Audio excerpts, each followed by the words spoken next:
Sobre el tema de Venezuela, ¿cómo ves la situación? Mira, yo sobre Venezuela tengo nada más que la información periodística y como yo soy periodista sé cómo se hace el relato periodístico y por lo tanto mi visión es muy provisoria. Yo te puedo hablar de Venezuela desde la Argentina, de lo que veo como señales, qué sé yo. A mí me parece que el hecho más importante era la muerte de Chávez, la desaparición. Yo nunca creí que Chávez fuera el líder de la región, pero como se movía como líder y tenía mucha plata, tenía una gravitación. Yo creo que en el último año ya su declinación le hizo perder ese rol. Creo que la elección de Maduro y la diferencia tan pequeña que hubo, primero los expertos dicen que hubo fraude. Yo no lo puedo decir porque ni he estado en Venezuela ni conozco el proceso, además tenía que tener una prueba. Pero hay una afirmación que hacen los venezolólogos que dicen que ese resultado hubo fraude. Sí. Pero en fin, pongámosle que fuera cierto.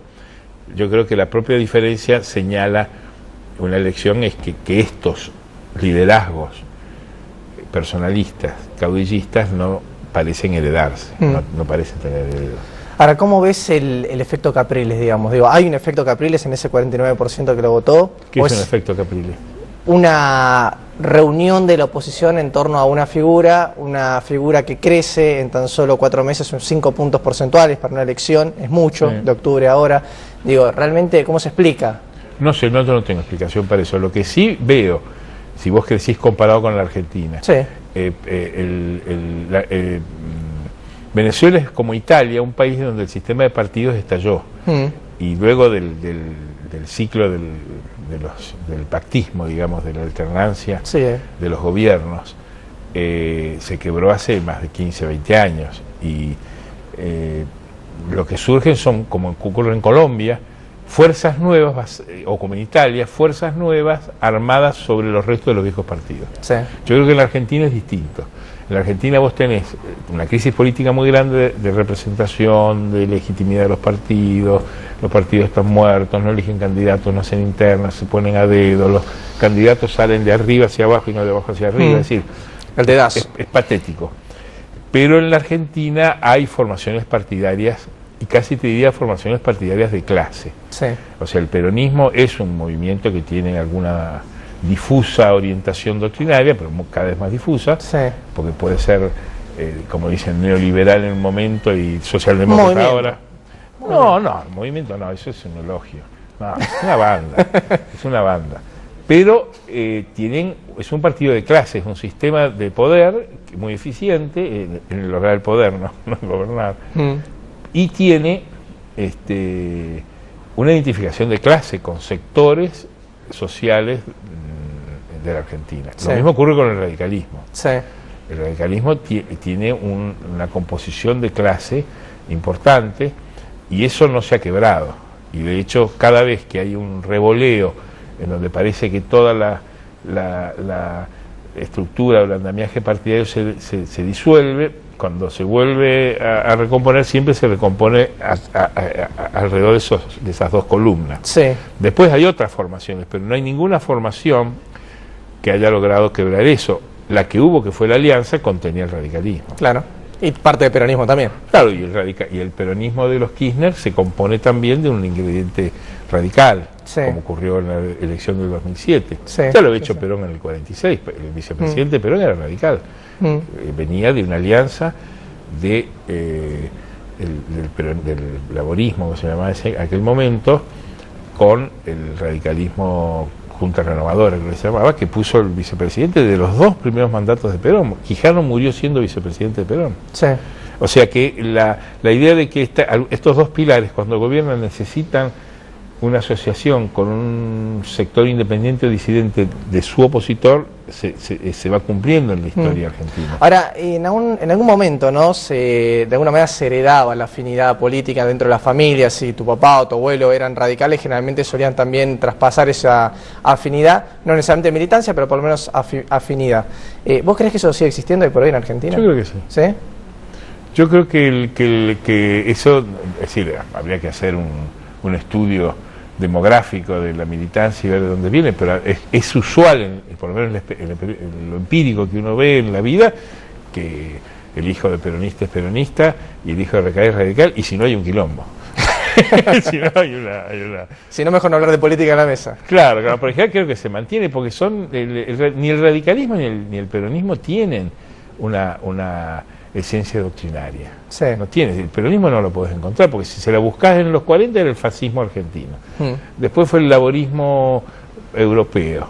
Después en los 70 fue el conservadorismo popular, que era Perón y Solano Lima, y algún ingrediente de la izquierda quilombera del momento. ¿Y hoy? Hoy es una mezcla de peronismo clásico, estatista, con una agenda socialdemócrata que es radical, cumpliendo el programa del FREPASO, es decir, las iniciativas que la oposición a Menem había planteado desde 1993-95. Volver a estatizar aerolíneas, volver a estatizar los fondos de pensión, hacer la ley de medios. Son todas iniciativas radicales.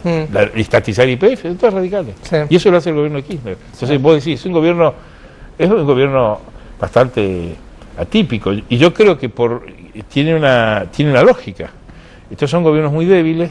Todos han accedido al poder con muy poca cantidad de votos sobre el total del padrón, y este es un país de voto obligatorio.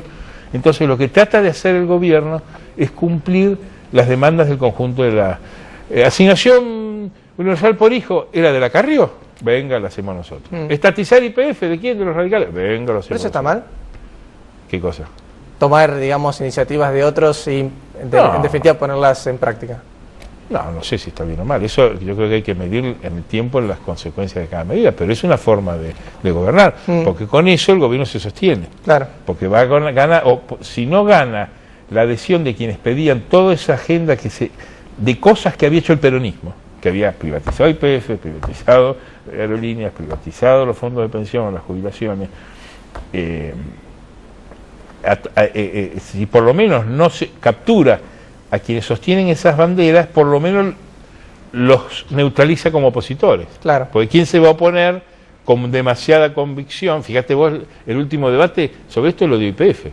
O sea, el gobierno estatizaba parte de las acciones de Repsol, o sea, aquellas que le aseguraban la mayoría. Y el radicalismo pedía que se estatizara todo.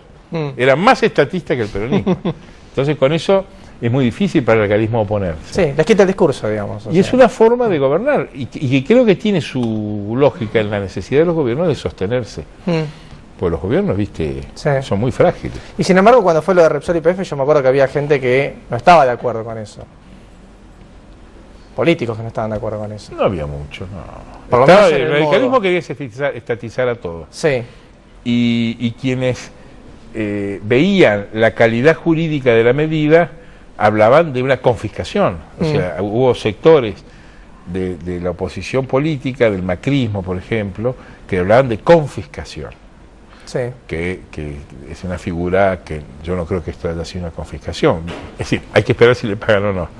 Estamos esperando a fin de mayo que se haga la junta de Repsol, en donde seguramente va a salir el acuerdo con YPF para que haya una compensación, pero no es una confiscación. Sí. Es una estatización de acciones. Sí.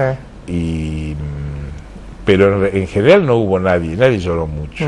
Porque en general la opinión pública está en la agenda de la opinión pública que eso se busque una solución, porque además lo de Repsol y YPF daba pérdida, porque los fondos de pensión no satisfacían a los futuros jubilados ni a los actuales. Hay la necesidad estratégica del tema del petróleo. Aerolíneas no andaba, tampoco anda ahora. Pero, digamos, no eran empresas modelo que lo dijera, no las toquen que andan bien.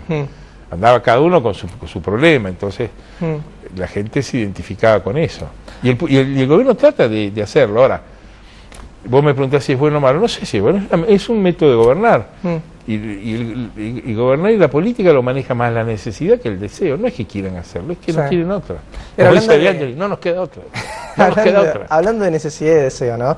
Y un poco como arrancamos con el tema de Venezuela.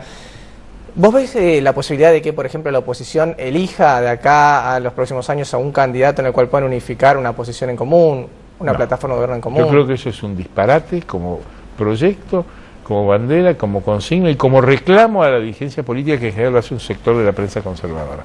Vos nunca podés juntar a un peronista auténtico con un radical auténtico.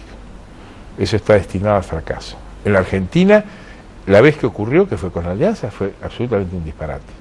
porque hacías una alianza entre el radicalismo y el peronismo disidente, que eran dos fuerzas que habían vivido peleándose toda la vida. Vos hacés alianza con los amigos. ¿Es razonable una alianza del radicalismo con el socialismo? Aberrante según la historia, porque el socialismo del 30 contribuyó a la caída de Irigoyen. Eran los peores enemigos de los radicales socialistas. Pero ya Alfonsín, acordate, fin de los 80, con el Gordo Lázara, con Bravo, amañaron porque buscaban una agenda socialdemócrata mirando al mundo y los unía un poco esa idea, funcionó. Y de hecho en Santa Fe funciona, ya van por el segundo mandato. No veo que eso se replique afuera. Pero la necesidad tiene cara de hereje también, ¿no? Pero ahí hay una afinidad, así como la que hay entre la derecha y el peronismo. El peronismo es un movimiento conservador, entonces que el conservadorismo, como ocurrió en la época de Menem, la UCD en aquel momento, el Partido Demócrata de Pinedo, eran aliados en el Consejo Deliberante objetivos del peronismo de Menem. ¿Por qué? Porque tienen un venero, una tradición común. El peronismo es un conservadorismo popular. Lo representa más Solano Lima que Kirchner, que también era un conservador. Y sin embargo hay cierta parte del socialismo que está con el peronismo y con el kirchnerismo.